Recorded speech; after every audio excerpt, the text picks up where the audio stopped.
जय हिंद। सभी को स्वागत है आपका हमारे YouTube चैनल पर। हमारे YouTube चैनल का नाम है सस्मोदे सर। और डेली वीडियो देखने के लिए हमारे चैनल को सब्सक्राइब कर लीजिए ताकि आपको डेली वीडियो मिलता रहे। ठीक है, तो आज हम लेके आए हैं कक्षा 10वीं विषय विज्ञान अध्याय 1। ठीक है, पाठ का नाम है रासायनिक समीकरण। इसमें हम रासायनिक अभिक्रिया एवं समीकरण है। ठीक है, तो रासायनिक अभिक्रिया एवं समीकरण क्या होता है पूरा डिटेल में पढ़ेंगे, है ना, अच्छे से पढ़ेंगे। मैं आपको थोड़ी बहुत परिभाषा लिखवा दिया हूँ मैंने रासायनिक अभिक्रिया की, है ना, कि रासायनिक अभिक्रिया क्या होती है। थोड़ा फल लेते फिर समझाता हूँ मैं। वह प्रक्रिया जिसमें एक या एक से अधिक पदार्थ आपस में मिलकर पूरी तरह से नए पदार्थ का निर्माण करते हो रासायनिक अभिक्रिया कहलाती। अब ये क्या है, वह प्रक्रिया जिसमें एक या एक से अधिक पदार्थ आपस में मिलकर पूरी तरह से नए पदार्थ का निर्माण करते हैं। तो एक रासायनिक अभिक्रिया एक ऐसी होती है जैसे आपने एक लकड़ी को लिया, ठीक है, तो लकड़ी भी क्या है, एक पदार्थ है। फिर माचिस यानी आग लिया, आग को लिया हमने, आग है ना, अग्नि को लिया, तो ये क्या पदार्थ है। यहाँ इसका मतलब क्या होता है, वह प्रक्रिया जिसमें एक या एक से अधिक पदार्थ, तो कौन से पदार्थ लिया हमने, एक लकड़ी ले लो, आग ले लो, है ना। इन दोनों को जब ऑक्सीजन की उपस्थिति में जलाते हैं, ऑक्सीजन हमारे वातावरण में होता है ना, जो हवा चलती है, तो आग जलाने के लिए या आग जलने के लिए ऑक्सीजन की आवश्यकता होनी चाहिए। जैसे मान लो यदि ऑक्सीजन नहीं हो तो आग नहीं जलेगा। कारण क्या है, मान लो एक आप मोमबत्ती जला दिया, उसके बाद एक बर्तन से उसको ढक दो, तुरंत बुझ जाएगा, क्योंकि वहाँ का जो ऑक्सीजन उसको आग को मिल नहीं रहा था, है ना। इसलिए क्या हुआ, वो मोमबत्ती जो है बुझ गई। तो हमें इससे ये पता चलता है कि आग को जलाने के लिए ऑक्सीजन की ज़रूरत होती है। ठीक है, तो चलो लाइन पे आते हैं इस पे कि वह प्रक्रिया जिसमें एक या एक से अधिक पदार्थ, कौन कौन से पदार्थ, मान लो जैसे लकड़ी और आग है, इन दोनों को हम तब जलाते हैं, है ना, आपस में मिलकर पूरी तरह से नए पदार्थ का निर्माण करेगी। कैसे, जैसे एक लकड़ी लिया हमने, उसको जलाया, जलाने के बाद में ऑक्सीजन की उपस्थिति में जलाने के बाद में लकड़ी से हमें क्या मिलेगा, राख, है ना। तो पूरी तरह से नए पदार्थ का निर्माण हो गया। पहले लकड़ी थी, उसको जला दिया, फिर हमें क्या मिला, राख मिली, तो नया पदार्थ बना कि नहीं। पहले लकड़ी थी, बाद में जलाया तो क्या मिला, हमें राख मिली, तो नए पदार्थ का निर्माण हुआ। तो उसको क्या कह दिया हमने, रासायनिक अभिक्रिया कहलाती है। अर्थात नए पदार्थों को आपस से मूल पदार्थ में नहीं बदला जा सकता है। इस लाइन को समझो कि नए पदार्थ को आपस से मूल पदार्थ यानी जो पहले लकड़ी थी उसको मूल अवस्था कहते हैं, मूल पदार्थ में नहीं बदला जा सकता है। यानी लकड़ी को जलाने के बाद जो राख बचती है, क्या उस राख से हम वापस लकड़ी बना सकते हैं, क्या नहीं बना सकते, है ना। क्यों नहीं बना सकते, क्योंकि वो जल गई। तो इसका मतलब ये है कि रासायनिक अभिक्रिया एक ऐसी अभिक्रिया है जिसमें एक या एक से अधिक पदार्थों को आपस में मिलकर पूरी तरह से नए पदार्थ का निर्माण कर लेते हैं। तो आपस में कौन कौन मिला, आग और लकड़ी और ऑक्सीजन, ये तीनों आपस में अभिक्रिया करी, जली, जलने के बाद हमें राख मिली, है ना, पदार्थ का निर्माण। तो क्या हुआ, राख को क्या कह दिया है, नए पदार्थ का निर्माण हुआ। फिर और क्या है, तो उसको रासायनिक अभिक्रिया कहते हैं। अर्थात यहाँ फिर नए पदार्थ को आपस मूल पदार्थ में नहीं बदला जा सकता, है ना। जैसे राख से हम वापस लकड़ी नहीं बना सकते हैं। ऐसे बहुत सारे उदाहरण हैं, आपको मैं समझाता हूँ। जैसे दूध से दही का निर्माण होना क्या है, रासायनिक अभिक्रिया है। दूध से दही का निर्माण होना, है ना, दूध से दही बन जाता है, तो ये क्या है, एक रासायनिक अभिक्रिया है। क्यों है, क्योंकि जैसे दूध से दही बना, तो उस दही को आपस दूध में बदल सकते हैं क्या, नहीं बदल सकते, क्योंकि उसमें उसके अंतर्गत रासायनिक अभिक्रिया हो गई है। ठीक है, दूसरा उदाहरण क्या है, लोहे पर जंग लगना। आपने देखा होगा, लोहे को जब हम बाहर फेंक देते हैं तो लोहा जो है ऑक्सीजन से क्रिया करके उस पर जंग लग जाता है। जंग लगने के बाद वो बुरादे के रूप में खत्म होने लगता है, तो फिर वापस उस बुरादे से हम लोहा बना सकते हैं क्या? नहीं बना सकते, क्योंकि उसमें रासायनिक अभिक्रिया हो गई। अगला क्या है? भोजन का पाचन। जब हम रोटी खाते हैं तो हमारे अंतर्गत चला गया पूरा, तो उस रोटी का क्या हुआ? पाचन हो गया। उस पाचन से वापस हम क्या रोटी बना सकते हैं क्या? नहीं बना सकते, क्योंकि उसमें भी रासायनिक अभिक्रिया हो गई है। और मैंने ये तो बता दिया लकड़ी का जलना। लकड़ी का जलना यानी लकड़ी को जलाते हो आप और वापस राख बन जाती है, तो क्या वापस उस राख से लकड़ी बना सकते हैं क्या? नहीं बना सकते। तो ये भी क्या है? एक रासायनिक अभिक्रिया हो गई। तो इतना आपको समझ में आया? नहीं समझ में आया तो वीडियो और वापस करके देखना, ठीक है। तो लकड़ी का जलना आदि यह एक अनुत्क्रमण क्रिया होती है। और ये भी क्या है? रासायनिक अभिक्रिया कैसी अभिक्रिया है? अनुत्क्रमणीय। अनुत्क्रमणीय का मतलब यही होता है कि नए पदार्थ को जो आपने बनाया है उस पदार्थ से वापस अ, मूल पदार्थ उसी की तरह नहीं बना सकते ना। कहने का मतलब यही है कि जैसे लकड़ी को जलाए तो राख से लकड़ी नहीं बना सकती, इसलिए इसको क्या कहा? अनुत्क्रमणीय क्रिया होती है। तो रासायनिक अभिक्रिया के दौरान क्या क्या होता है? फिर जैसे लकड़ी जल रही है तो उसमें क्या क्या होगा? दूध से दही बन रहा हो तो उसमें क्या क्या होगा, है ना। भोजन का पाचन हो रहा तो उसमें क्या होगा? तो देखिए, सबसे पहले तो अवस्था में परिवर्तन होगा। अवस्था में परिवर्तन होगा, है ना। जैसे लकड़ी से राख बन गया तो अवस्था में परिवर्तन हुआ। अगला पॉइंट क्या है? रंग में परिवर्तन होगा। रंग में भी परिवर्तन होगा। लकड़ी भूरी होती, बाद में राख सफेद हो गई, और रंग में भी परिवर्तन होता है। सिर्फ लकड़ी नहीं, दही से दूध का बनना भी, उसका भी सार अवस्था में परिवर्तन होता है। भोजन के पाचन में भी रंग में परिवर्तन होगा। फिर क्या है? गैस का निकास होता है। बिल्कुल, गैस का भी निकास होता है ना। लकड़ी जलती है, उस धुएं में कार्बन मोनोऑक्साइड गैस निकलती है, तो कहीं ना कहीं गैस का भी निर्माण होता है। तापमान में परिवर्तन होता है। बिल्कुल, तापमान में परिवर्तन होता है। जब हम जलाते हैं तो ताप बढ़ता है तो लकड़ी जलेगी।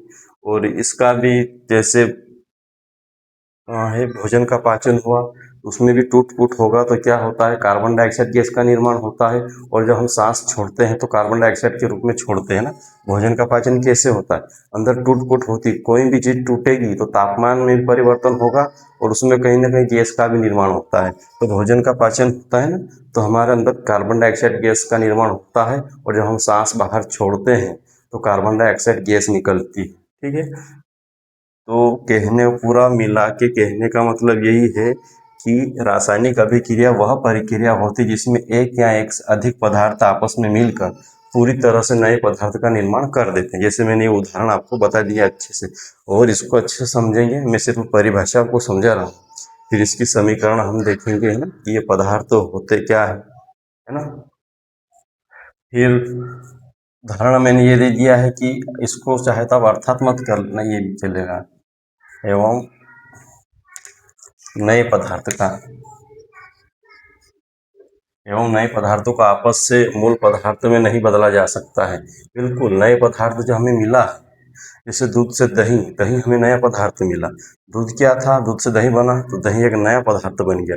तो उस पदार्थ को वापस मूल पदार्थ में नहीं बदला जा सकता। मूल यानी दूध, मूल यानी जो पहली अवस्था थी उसको मूल अवस्था कहते हैं। वापस उसी रूप में नहीं बदला जा सकता है। ऐसी क्रिया को अनुत्क्रमणीय क्रिया भी कहते हैं ना। तो रासायनिक अभिक्रिया के अंतर्गत अनुत्क्रमणीय क्रिया होती है। एक होती है भौतिक अभिक्रिया, वो भी पढ़ेंगे। भौतिक अभिक्रिया में क्या होता है कि वापस उस चीज को मूल अवस्था में बदला जा सकता है। जैसे बर्फ का पिघलना, है ना। जैसे बर्फ था, ठोस था, और बर्फ को हमने पिघलाया तो जल बन गया। फिर उस जल को वापस बर्फ बना सकते हैं, तो वो क्या है? भौतिक अभिक्रिया है, जो वापस उसी अवस्था में आ जाए। तो वो भी आगे पढ़ेंगे। अभी ये देख लो आप अच्छे से। मैं इसका फिर एक क्रियाकलाप बता देता हूँ आपको कि रासायनिक अभिक्रिया में क्या होता है ना। तो इसमें क्या होता है कि जैसे आप एक, इसको मैं थोड़ा, चलो आ जाएगा इसमें,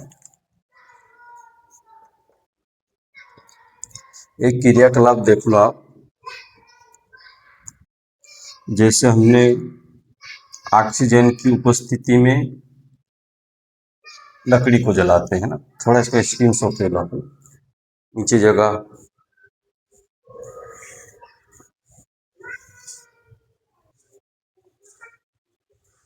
चलिए यहीं पे आ जाएगा ना, क्रियाकलाप करके देख लेते हैं किसका। जैसे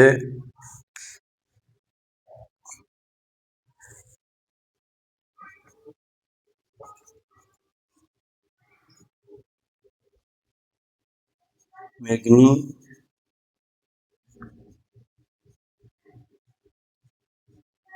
मैग्नीशियम की रिबिन लेना है, मैग्नीशियम की रिबिन लेना है और ऑक्सीजन की उपस्थिति में इसको जलाना है। तो हमें क्या मिलेगा, मैग्नीशियम ऑक्साइड मिलेगा। मैग्नीशियम क्या है, तो एक खनिज है ना, तो उसकी एक रिबिन होती है, रिबिन खनिज धातु टाइप है ना, तो उसको पतली रिबिन को जलाना है। जलाने के बाद में आपको उसकी राख को एक कटोरी में इकट्ठा करना है, फिर देखना है कि इनकी अवस्था में परिवर्तन हुआ कि नहीं हुआ, यानी ये वाली चीज़ आई कि नहीं आई। तो बिल्कुल मिलेगी, है ना। जो राख मिलेगी उस राख से वापस हम मैग्नीशियम थोड़ी बना सकते हैं कि मैग्नीशियम की रिबिन वापस मिल बन जाएगी, नहीं बनेगी, क्योंकि उसके अंतर्गत रासायनिक अभिक्रिया हो गई है। तो मैग्नीशियम की रिबिन को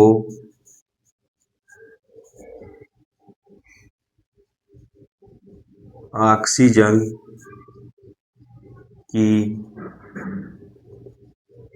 उपस्थिति में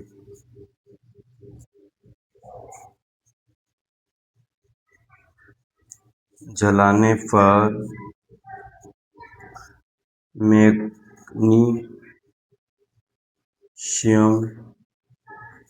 मैग्नीशियम ऑक्साइड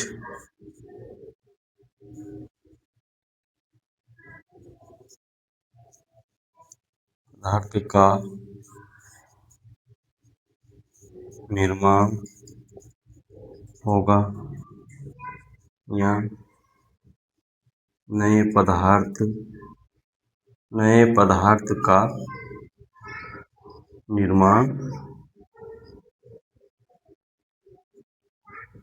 होगा। ठीक है, तो एक क्रियाकलाप है आपकी किताब में, तो मैंने थोड़ा सा शॉर्टकट में समझा दिया आपको कि इसके अंतर्गत रासायनिक क्रिया हुई कि नहीं, तो बिल्कुल हुई है ना।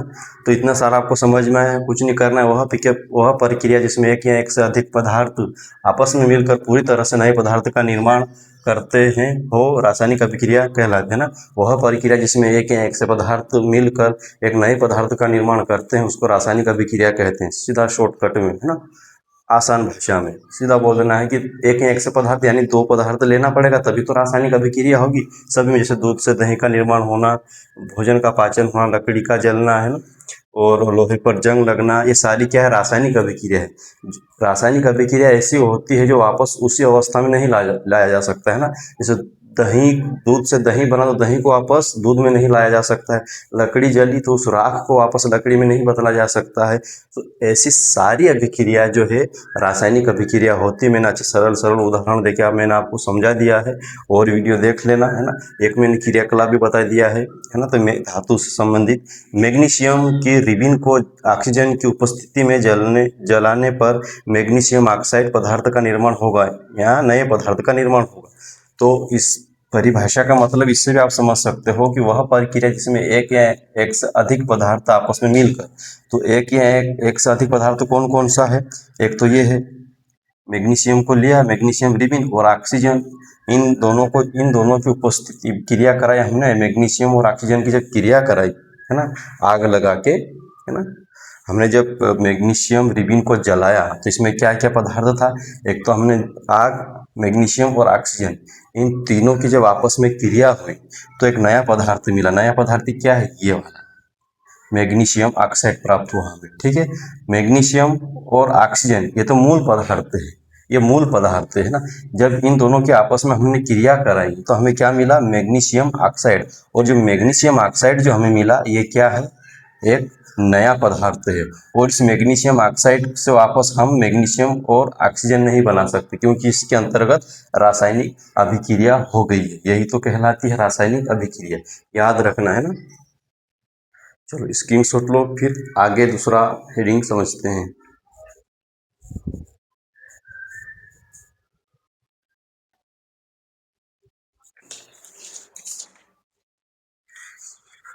चलो आगे समझते हैं रासायनिक समीकरण, है ना। समीकरण पहले हमने क्या समझा था, रासायनिक अभिक्रिया, जिसमें दो या दो से अधिक पदार्थ आपस में मिलकर नए पदार्थ का निर्माण करते हैं, उसको रासायनिक अभिक्रिया कहते हैं। ये हमने रासायनिक अभिक्रिया की परिभाषा बोली है मैंने। लेकिन रासायनिक समीकरण एक अलग हो जाता है, अलग नहीं होता है, लेकिन उसको एक रासायनिक अभिक्रिया को ही एक छोटा रूप दे दिया जाए, समीकरण के रूप में लिख दिया जाए, तो उसी को बोलते हैं रासायनिक समीकरण, है ना। रासायनिक अभिक्रिया मैंने समझा दिया है, पढ़ लेना आपस में।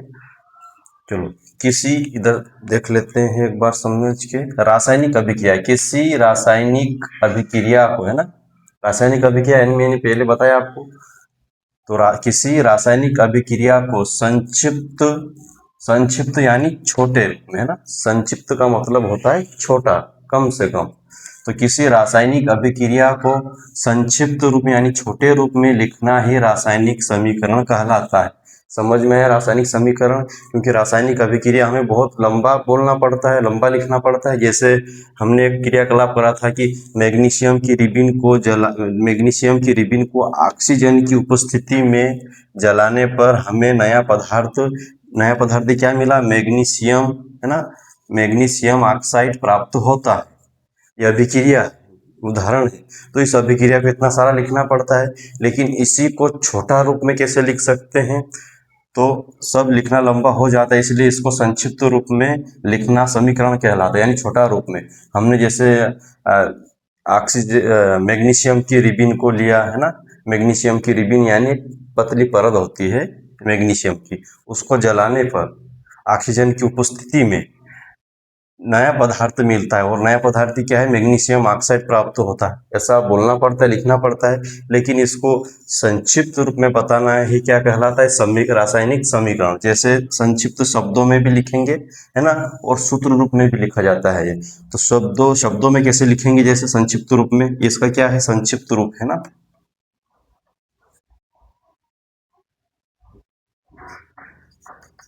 संक्षिप्त, संक्षिप्त, संक्षिप्त रूप शब्दों में, ठीक है, संक्षिप्त रूप शब्दों में। तो इसको कुछ ज़्यादा इतना इतना बड़ा लिखने से मतलब है एक ही लाइन में ख़त्म करो, इसी को बोलते हैं रासायनिक समीकरण। और इससे छोटा भी हो जाता है सूत्रों के हिसाब से। पहले इसको समझते हैं, ये शब्दों में लिखा हुआ है।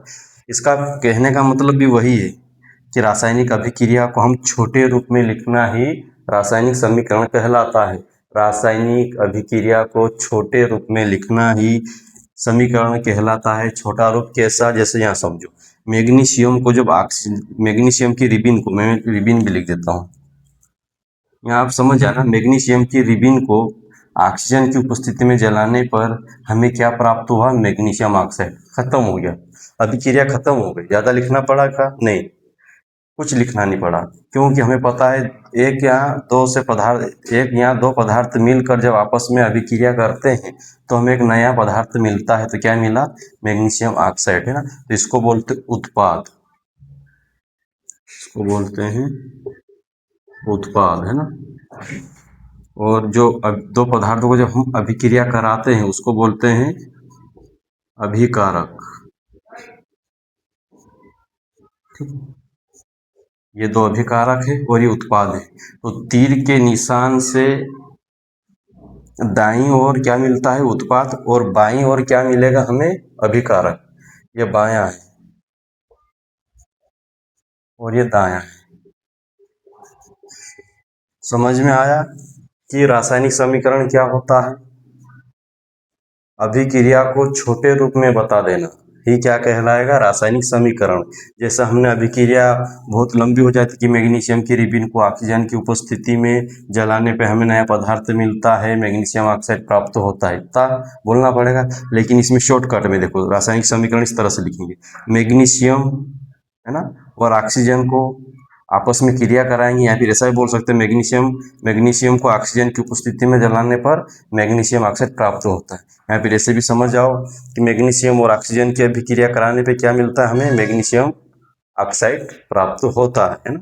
तो मैग्नीशियम क्या है, खनिज है, और ऑक्सीजन जो हम सांस लेते हैं ना गैस है, ठीक है। तो हमें एक नया पदार्थ मिल जाता है मैग्नीशियम ऑक्साइड। तो क्या है, एक रासायनिक अभिक्रिया हो गई, बिल्कुल हो गई है ना। जब इसी को हम सूत्र रूप में लिखते हैं ना, और छोटा कर देते हैं सूत्र रूप में।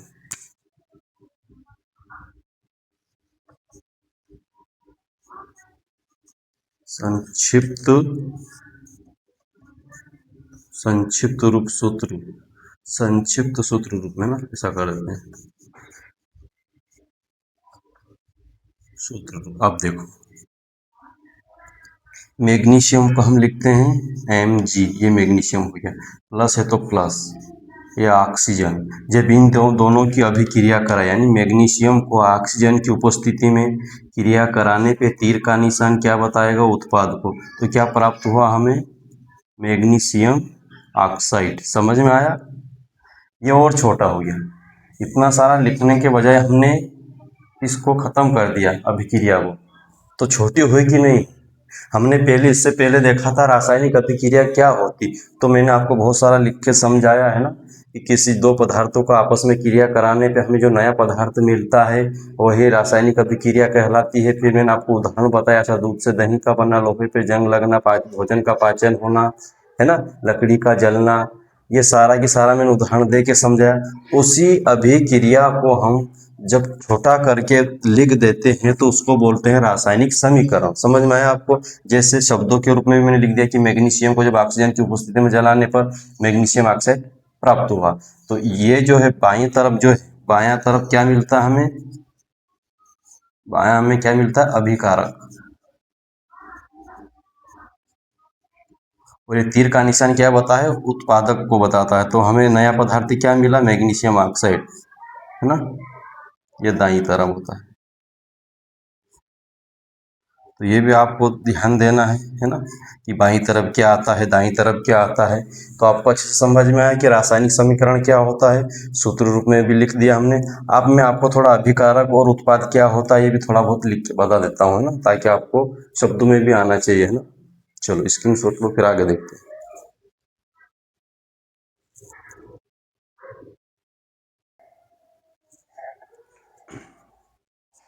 चलो अब इसको देखते हैं, रासायनिक अभिक्रिया समीकरण हम पढ़ रहे हैं, तो इसमें अभिकारक क्या होता है ये देख लेते हैं ना। अभिकारक का मतलब क्या होता है कि दो पदार्थों का आपस में अभिक्रिया कराते हैं। कोई से भी दो पदार्थों को जब आपस में अभिक्रिया कराते हैं, मैंने अभिक्रिया बता दिया है। एक और उदाहरण देख लो, जैसे एक बर्तन में, मिक्सचर में आप अनार के दाने डाल दो, है ना, केला डाल दो, सेवफल डाल दो, और इसको अच्छी तरह से पीस दो, क्या बन जाएगा, अभिक्रिया हो गई। अब उस जूस से वापस आप केला, अनार और सेवफल में बदल सकते हो क्या, नहीं बदल सकते। तो यही तो है रासायनिक अभिक्रिया। तो इसमें उसमें हमें देखो, सेवफल, केला और अनार के दाने, ये क्या हो गए, अभिकारक हो गए, है ना। इसमें क्या एक से दो पदार्थ मिलके अभिक्रिया हो गई। और जूस क्या हमें मिला, उत्पाद। जो हमें नया पदार्थ मिलता है उसको उत्पाद कहते हैं ना। तो चलो, दो पदार्थों का आपस में अभिक्रिया कराते हैं उसे ही अभिकारक कहते हैं। और ये तीर के बाईं ओर लिखा जाता है ना, तीर के बाईं ओर लिखा जाता है, जैसे ये रहा, ये मैग्नीशियम को ऑक्सीजन की उपस्थिति में जलाया, ये भी कोई तो पदार्थ ही है। जब इसको अभिक्रिया कराई है हमने, तो दो पदार्थों को अभिक्रिया कराना ही क्या क्या, वही वाली चीज क्या होती है, अभिकारक होती है। तो अभिकारक क्या हो गया, मैग्नीशियम प्लस ऑक्सीजन का। जैसे लोहे और ऑक्सीजन, ये क्या हो गया, अभिकारक हो गया। और जो बुरादा मिलेगा वो क्या हो जाएगा, आपका उत्पाद हो जाएगा। ऐसे हमने लकड़ी को जलाया ऑक्सीजन की उपस्थिति, तो लकड़ी और ऑक्सीजन अभिकारक हो जाएगा। और हमें राख मिली, वो क्या कहलाएगी, उत्पाद। जो नया पदार्थ मिलता है वो उत्पाद होता है। तो दो पदार्थों का आपस में अभिक्रिया कराते हैं उसे ही अभिकारक कहते हैं। और ये तीर के बाईं ओर लिखा जाता है, तो ये तीर का निशान है। तो अभिकारक को हमेशा तीर के बाईं ओर लिखते हैं, यही तो है अभिकारक। मैग्नीशियम और क्या लिया, ऑक्सीजन जलाया तो मैग्नीशियम ऑक्साइड मिला, ठीक है। तो इसमें अभिकारक क्या हमें मिला, मैग्नीशियम प्लस ऑक्सीजन। मैंने आपको सूत्र रूप में लिखा है, मैंने शब्दों में नहीं लिखा है, तो आप समझ जाना कि ये क्या है, मैग्नीशियम है और ये ऑक्सीजन है। ये मैग्नीशियम ऑक्सीजन आपको कहाँ मिलेंगे, एक पीरियोडिक टेबल होती है, आवर्त सारणी होती है शायद, ये इसमें आपको सारी चीज़ मिलती है, थोड़ा गंदा है ये। हम अब आगे सब इसी तत्वों को हम देख के पढ़ूंगा, है ना, तो आप समझ जाना कि ये कहाँ से आते हैं। इसे आवर्त सारणी में मिलते हैं ये, ठीक है। जैसे इसमें क्या लिया हमने, ऑक्सीजन लिया तो ऑक्सीजन ये रहा, ठीक है। मैग्नीशियम ये रहा, यही चल रहा है, ठीक है। तो क्या है, मैग्नीशियम एक खनिज है, ऑक्सीजन एक गैस है। जब क्रिया कराया हमने तो क्या मिला हमें, तो इसमें उत्पाद क्या है, ये उत्पाद हो गया। तो मैंने अभिकारक क्या होता है ये भी मैंने अच्छे से समझा दिया है। फिर उत्पाद क्या होता है, ये उत्पाद है जो जब दो पदार्थों को आपस में क्रिया कराते हैं तो जो नया पदार्थ मिलता है वही तो उत्पाद कहलाता है। जैसे अभिक्रिया से नया पदार्थ बनता है, उत्पाद कहलाता है। ये रहा, और ये तीर के बाईं ओर लिखा जाता है, यहाँ मैं लिख देता हूँ, उत्पाद तीर के दाईं ओर, है ना, दाईं ओर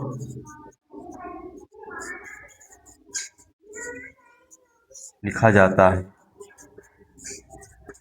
देखो ये ऐसा सब प्रश्न में आप ऑब्जेक्टिव या रिक्त स्थान में पूछ सकते हैं ना, कि तीर के बाईं ओर क्या मिलता है। तीर के दाईं ओर आपको क्या मिलता है, ऑब्जेक्टिव रहेगा अभिकारक, उत्पाद, दोनों या कोई नहीं। तो तीर के दाईं तरफ क्या मिलेगा हमें, उत्पाद मिलेंगे, है ना। ऐसा ही तीर के बाईं तरफ क्या मिलेगा, निम्नलिखित में से क्या मिलेगा, अभिकारक, उत्पाद, दोनों या कोई नहीं। तो बाईं तरफ क्या मिलेगा आपको, तीर के बाईं तरफ अभिकारक मिलता है, ठीक है। आपको अच्छे से समझ में आ गया होगा। अब हम थोड़ा रासायनिक समीकरण संतुलित कैसे करते खास अब स्टार्ट होगा। ये तो सारा एक पार्ट का इंट्रोडक्शन था, अब स्टार्ट होगा अच्छे से, है ना। चलो स्क्रीनशॉट लो।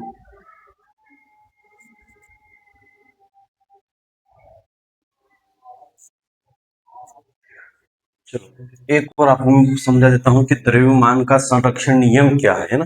एक रासायनिक समीकरण संतुलित करना सीखेंगे, लेकिन इससे पहले आप ये समझ जाओ कि द्रव्यमान का संरक्षण नियम क्या कहता है। द्रव्यमान क्या है, वजन, है ना। किसी अणु या परमाणु का वजन होता है। मान लो कि ये कोई परमाणु है, ठीक है। परमाणु बहुत छोटे छोटे होते हैं, ये नाभिक है। इसके अंतर्गत प्रोटॉन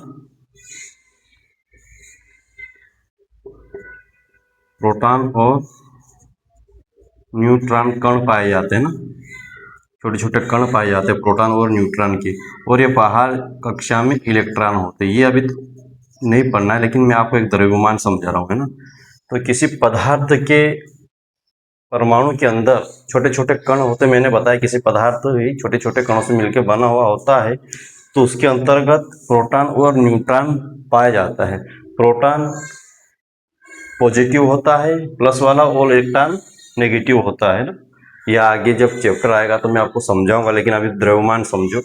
तो द्रव्यमान क्या होता है, किसी पदार्थ का वजन होता है ना। जैसे प्रोटॉन की संख्याओं को क्या कहते हैं, द्रव्यमान कहते हैं। प्रोटॉन की संख्या को द्रव्यमान कहते हैं, ठीक है। तो आपको समझ में आया कि प्रोटॉनों की संख्या को द्रव्यमान कहते हैं। तो प्रोटॉन की संख्या क्या है, मैं आपको आगे समझाऊंगा। जैसे मैग्नीशियम, इसमें प्रोटॉन यानी परमाणु संख्या कितनी है, एक, कुछ नहीं है तो एक। इसकी कितनी, एक, इसका एक, इसका एक है नहीं से लिखते नहीं। अब आपको समझ में आया कि द्रव्यमान क्या होता है। प्रोटॉन की संख्या, प्रोटॉनों की संख्या होती है ना द्रव्यमान। तो एक वजन होता है किसी परमाणु का। ये मैं आपको आगे अच्छे से और समझाऊंगा जब चैप्टर में आएगा। तो अभी तो ये समझो आप कि द्रव्यमान क्या होता है, किसी पदार्थ का वजन होता है द्रव्यमान, कि कितना वजन है। तो ये क्या कह रहा है, संरक्षण का नियम क्या कहता है कि किसी भी रासायनिक अभिक्रिया में, जब जब मैं रासायनिक अभिक्रिया बोलूँ तो आपको आपके दिमाग में तुरंत आना चाहिए कि ये ऐसी क्रिया है जो दो पदार्थों की क्रिया कराने पे नया पदार्थ बनता है। जैसे लकड़ी का जलना है, दूध से दही बनना, भोजन का पाचन होना, ये सारी चीज मैंने आपको समझा दिया। जब जब मैं बोलूँ रासायनिक अभिक्रिया समझ जाना कौन सी बात हो रही है। तो किसी भी रासायनिक अभिक्रिया में द्रव्यमान का ना तो निर्माण होता है और ना ही विनाश होता है। जब भी हम रासायनिक अभिक्रिया कराते हैं, है ना, तो द्रव्यमान या वजन में कोई फर्क नहीं पड़ता है, दोनों तरफ बराबर आता है ना। किस किस का बराबर आता है? अभिकारक और उत्पाद का द्रव्यमान बराबर रहता है। मैं अभिकारक लिख दिया हूँ तो आप समझ जाना कि दो पदार्थों का, है ना, जैसे मैग्नीशियम और ऑक्सीजन, ये अभिकारक है और उत्पाद मैग्नीशियम ऑक्साइड है। ठीक है, तो इस परिभाषा का आप समझना अच्छे से कि किसी भी रासायनिक अभिक्रिया में द्रव्यमान का ना तो निर्माण होता है और ना ही विनाश होता है। तो मैग्नीशियम और ऑक्सीजन का जो द्रव्यमान है वो कितना है? एक एक है ना। और जब इसकी हमने रासायनिक अभिक्रिया कराई तो फिर भी एक ही एक आया, ये द्रव्यमान को बताता है ना। तो आपको समझ आए, परमाणु संख्या को ही द्रव्यमान कहते हैं। तो इसका एक परमाणु संख्या एक और इसकी परमाणु संख्या एक। तो जब इन दोनों की हमने अभिक्रिया कराई तो हमें क्या मिला? भार वही मिला। तो द्रव्यमान में कोई अंतर नहीं आता है। जैसे आप ले लो, हमने दूध से दही बनाया, ठीक है, आप दूध को तोल लो अच्छे से, फिर रख दो, फिर जैसे ही दही बना तो उसको तोलना, क्या वजन में कुछ आगे पीछे होगा? क्या नहीं होगा। जितनी मात्रा में दूध था उतनी उतनी ही मात्रा में दही बनेगा। तो इसका जो परिभाषा है समझ में है आपको कि द्रव्यमान का संरक्षण नियम क्या कहता है कि जब भी रासायनिक अभिक्रिया होती है, ना तो अभिकारक का और ना ही उत्पाद में द्रव्यमान परिवर्तन नहीं होता है ना, दोनों तरफ द्रव्यमान बराबर हो। दोनों तरफ यानी ये इधर भी द्रव्यमान बराबर रहेगा और इधर भी बराबर रहेगा। समझ में आया आपको इस वाली लाइन का, है ना। एक और उदाहरण देख लेते हैं। जैसे आपने जूस बनाया, उदाहरण देखिए, इसको समझा रहा हूँ। जैसे आपने जूस बनाया, अनार के दाने, केले, सेब, फल मिलाया और दूध मिला के उसको पहले तोल लो जूस बनाने से पहले, फिर वापस जूस बनाया, फिर उस जूस को तोलो। जितनी मात्रा में आपने जो पदार्थ लिया है, अभिक्रिया कराई है, तो उत्पाद भी तो उतना ही मिलेगा। यानी उत्पाद क्या?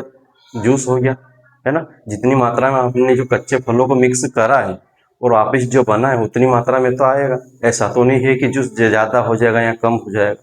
तो द्रव्यमान संरक्षण का नियम यही कहता है कि किसी भी रासायनिक अभिक्रिया में द्रव्यमान का ना तो निर्माण होता है और ना ही विनाश होता है। ये लाइन आप याद रखना है। इसमें अभिकारक और उत्पाद का द्रव्यमान बराबर होता है, यानी अभिकारक और उत्पाद का द्रव्यमान बराबर होता है। यहीं से इस पाठ का खास मेन हेडिंग जो है शुरू हो जाती है। चैप्टर यहीं से खास शुरू हो जाता है। इसमें क्या है कि संतुलित करना सीखेंगे हम, इस समीकरणों को संतुलित कैसे करते हैं। संतुलित करने का मतलब यही है कि दोनों तरफ बराबर आना चाहिए, क्योंकि हमारा नियम कहता है, ऐसा नहीं कि यहाँ पे ये दो ऑक्सीजन का दो है और इधर एक है ना, तो क्या ये संतुलित है? नहीं। संतुलित क्यों नहीं है? यानी संरक्षण का नियम क्या कहता है कि दोनों तरफ बराबर आना चाहिए। इधर तो दो है, परमाणु संख्या दो है और इसकी एक है, तो कुछ नहीं करेंगे। संतुलित करने के लिए क्या कर देंगे? यहाँ पे दो का गुणा कर देंगे, हो गया संतुलित ना। मैं आगे समझाऊंगा इसको आप, तो इस परिभाषा को आप समझ लो, फिर हम देखेंगे कि रासायनिक समीकरण संतुलित कैसे करते हैं। इस नियम को थोड़ा सा मैंने समझाने की कोशिश कर रहा हूँ, स्क्रीनशॉट लो, फिर देखते हैं।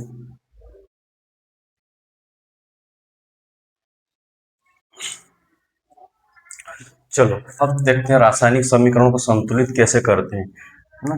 पहले आप समझ लो कि परमाणु संख्या क्या होती है, कहाँ लिखी होती है परमाणु संख्या, ये देख लो। यहाँ पे क्या, जब जिंक का सल्फ्यूरिक अम्ल के साथ अभिक्रिया कराते हैं तो क्या उत्पाद क्या मिलता है? जिंक सल्फेट और हाइड्रोजन मिलता है ना। ये मैंने शब्दों के रूप में लिखा है मैंने। ये क्या है? अभिकारक है दोनों, है ना। इन दोनों की जब हमने क्रिया कराई तो हमें उत्पाद में क्या मिला? जिंक सल्फेट, है ना। ये कहाँ मिलता है?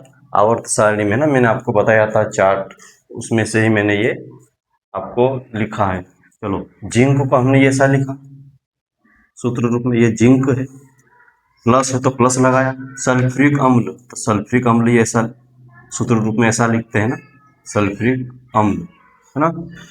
अब जब इन दोनों की क्रिया कराई, है ना, तो क्या मिला हमें? यहाँ पे दो डबल मैंने लिख दिया है ना, तो इसको एक काम करते हैं, यहाँ तो इसको मिटा दो, इसको मिटा दो, है ना।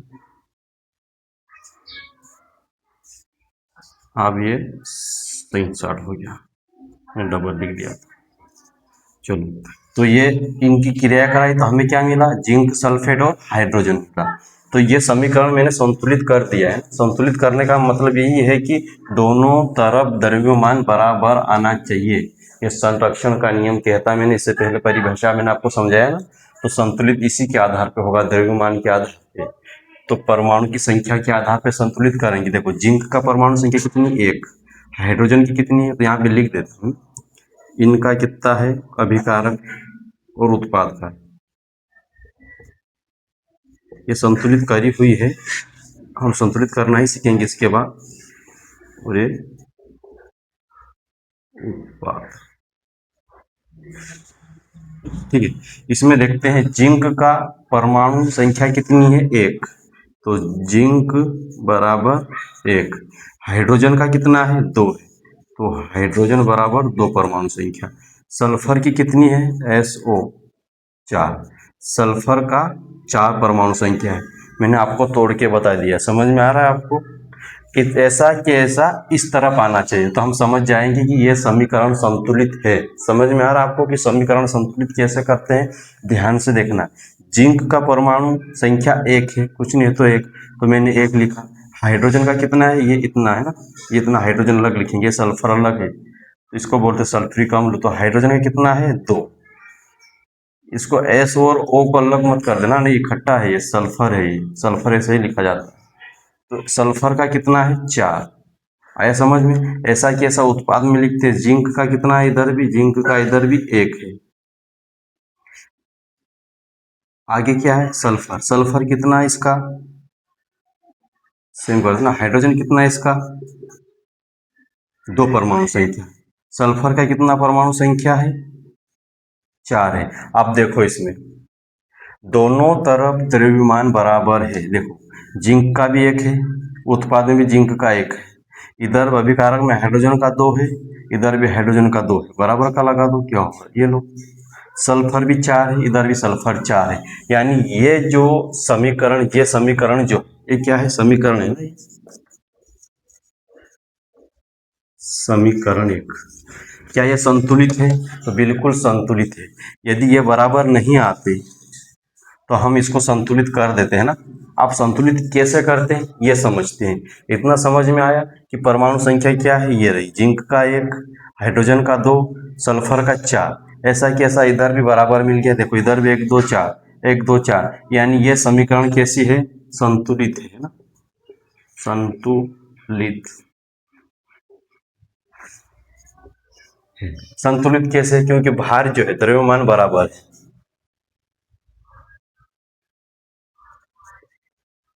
अभी कारक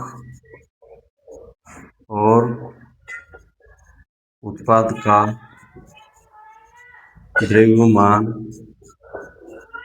बराबर है ना, बराबर है। संतुलित क्यों है, संतुलित है, संतुलित है क्योंकि, संतुलित है क्योंकि अभिकारक और उत्पाद का द्रव्यमान बराबर है, परमाणु संख्या बराबर है। समझ में आया। आप समीकरण को, ये तो संतुलित करी हुई थी, आप संतुलित कैसे करते हैं ये समझेंगे। स्क्रीनशॉट लो।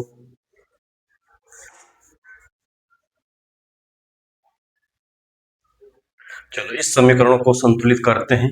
मैग्नीशियम और ऑक्सीजन, मैग्नीशियम ऑक्साइड, यानी 2 पदार्थों की अभिक्रिया हो रही है। मैग्नीशियम और ऑक्सीजन के 2 परमाणु के साथ अभिक्रिया हो रही है ना, 2 परमाणु संख्या के साथ अभिक्रिया हो रही है, तो मैग्नीशियम ऑक्साइड मिलता है। लेकिन क्या ये संतुलित है, संतुलित नहीं है, क्योंकि यहाँ पे ऑक्सीजन 2 है। यहाँ तो ऑक्सीजन की परमाणु संख्या 1 ही है, इसका भी 1 है, इसका भी 1, लेकिन ये संतुलित नहीं। और संरक्षण का नियम क्या कहता है कि अभिकारक और उत्पाद दोनों का द्रव्यमान बराबर आना चाहिए ना। अभी की कोई भी अभिक्रिया हो, उसका ना द्रव्यमान का विनाश होता है और ना ही निर्माण होता है। तो यहाँ पे देखो जितनी मात्रा में हमने अभिक्रिया कराई है पदार्थों की, उतनी मात्रा में हमें उत्पाद भी मिलना चाहिए। ठीक है, चलो देखते हैं इसका। पहले तो आप लिख लो, है ना, कि जैसे मैग्नीशियम का कितना है परमाणु संख्या, 1 है। ऑक्सीजन की कितनी है यहाँ पे, 2 है। इधर क्या है, मैग्नीशियम का, तीर के इधर, मैग्नीशियम का परमाणु संख्या 1 है। ऑक्सीजन का एक है, यानी संतुलित नहीं है। क्यों नहीं है? क्योंकि देखो इसमें मैग्नीशियम तो है, लेकिन ऑक्सीजन के 2 परमाणु संख्या है और इधर तो एक ही थे। वजन बराबर आना चाहिए, इसका मिला के 2 ही बन रहा है, इसका 3 ही बन रहा है, तो वजन तो बराबर आना चाहिए ना, दोनों का उत्पाद और अभिकारक का द्रव्यमान बराबर आना चाहिए। चलो संतुलित कैसे करते हैं देखते हैं। आप संतुलित करना, ये संतुलित नहीं है, संतुलित नहीं है। तो आपको संतुलित कैसे करते हैं? देखो, मैग्नीशियम प्लस ऑक्सीजन 2, तीर का निशान, मैग्नीशियम और ऑक्सीजन, मैग्नीशियम ऑक्साइड। अब यहाँ पे हमें 2 लाना है ना, हमें यहाँ पे 2 लाना है। तो क्या करते हैं कि मैग्नीशियम जो है यहाँ पे कोष्टक लगा दो, और कोष्टक लग गया, बड़ा कोष्टक लग गया, समझो ये दोनों का गुणा दोनों में होगा, है ना। तो मैग्नीशियम इसका गुणा मैग्नीशियम में होगा, तो मैग्नीशियम का परमाणु कितना हो जाएगा? परमाणु संख्या 2 हो जाएगी। और ऑक्सीजन का गुणा, जब 2 का गुणा ऑक्सीजन में होगा तो इसकी भी कितनी हो जाएगी? 2 हो जाएगी, है ना। लेकिन मैग्नीशियम तो यहाँ पे एक ही है, तो एक काम करो, यहाँ पे भी 2 का गुणा कर दो।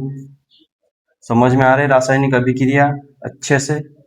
आप संतुलित हो जाएगी। मैंने ये 2 कैसे लिखा? क्योंकि मैंने यहाँ चेक करके देखा कि यहाँ पे यदि मैं गुणा करता हूँ, हमें ऑक्सीजन 2 लाना है ना, हमें यहाँ पे ऑक्सीजन का परमाणु संख्या 2 लाना था, तो मैंने क्या करा कि यहाँ पे 2 का गुणा दोनों में कर दिया, एक में नहीं हो सकता क्योंकि 7 मैग्नीशियम ऑक्साइड एक ही है ना। तो मैंने बड़ा कोष्टक लगाया और 2 का गुणा मैग्नीशियम में भी करा तो यहाँ पे 2 आ गया, और इस 2 का गुणा ऑक्सीजन में भी कराया तो यहाँ पे 2 आ गया, है ना। लेकिन इधर ये और ये संतुलित हो गया, लेकिन मैग्नीशियम वापस 2 हो गया, यहाँ तो एक ही है। तो इसमें मैंने क्या करा, मैग्नीशियम में यहाँ पर भी मैंने 2 का गुणा कर दिया, तो ये यहाँ पे भी 2 आ गया।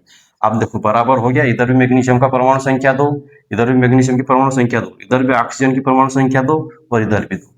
समझ में आया संतुलित कैसे करते हैं, है ना। एक बार और देख लेना। चलो इसका आप लिख के देखते हैं परमाणु संख्या, है ना। मैग्नीशियम का कितना आया अभिकारक में? मैग्नीशियम का 2 आया। ऑक्सीजन का कितना आया? 2 आया। एसआई उत्पाद में देख लो, मैग्नीशियम का कितना आया? मैग्नीशियम का ये 2 आया, है ना, इधर गुणा करा 2। ऑक्सीजन का भी कितना आया? जब इसका गुणा इसमें होगा तो 2 बारीक सा लिख देता हूँ, लेकिन फिर 2 दूनी 4 हो जाएगा, है ना, ऐसा यहाँ पे नहीं लिख सकता हम, एक एक है तो एक एक। अब 2 का गुणा ऑक्सीजन में होगा तो फिर यहाँ ऑक्सीजन का परमाणु संख्या कितनी है? 2। देखो इधर भी 2 2, इधर भी 2 2, यानी ये हमारा समीकरण संतुलित हो गया। ठीक है, ये समीकरण कैसा है? ये समीकरण संतुलित समीकरण है। ये समीकरण कैसी है? संतुलित है। अच्छे व्यवस्थित तरीके से उतारना है आपको, है ना। संतुलित नहीं है, फिर हमने संतुलित कर दिया, है ना। तो हल करके बिल्कुल आप क्या वो समझ में आ जाना चाहिए। संतुलित है, अच्छे से उतारना है। समझ में आया तो हमारे चैनल को सब्सक्राइब करना, ठीक है। फिर हम 3-4 समीकरण और संतुलित करना सीखेंगे, ठीक है। उतार लो।